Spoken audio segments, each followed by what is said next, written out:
Remote control سیاستدانوں کی عقل پر ماتم ہی کیا جا سکتا ہے۔ پاکستان تحریک انصاف حافظ نعیم الرحمن کے حالیہ بیانات کو مضحکہ خیز، بدنیتی پر مبنی اور اسٹیبلشمنٹ کی خوشنودی کی ایک اور کوشش قرار دیتی ہے۔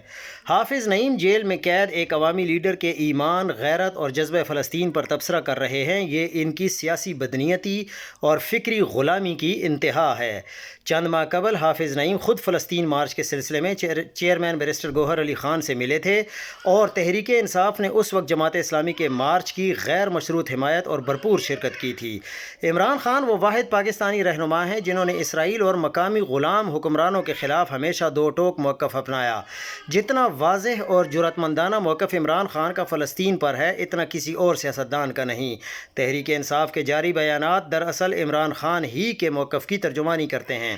حافظ نعیم صاحب، کیا آپ کو سینیٹر مشتاق کے لیے بولنے کی اجازت نہیں ملی جو اسرائیلی قید میں ہیں؟ ان کے لیے آپ کی زبان کیوں بند ہے؟ کیا ان کے حق میں آواز اٹھانے کے لیے ہدایات موصول نہیں ہوئیں؟ نواز شریف کی خاموشی پر بھی کئی سوالات کیے جا سکتے ہیں اور آپ نے کبھی سوال نہیں کیا، یا وہ موضوع اجازت نامے سے باہر ہے؟ قوم جانتی ہے کہ ریموٹ کنٹرول سیاستدان کب، کہاں اور کس کے اشارے پر بولتے ہیں۔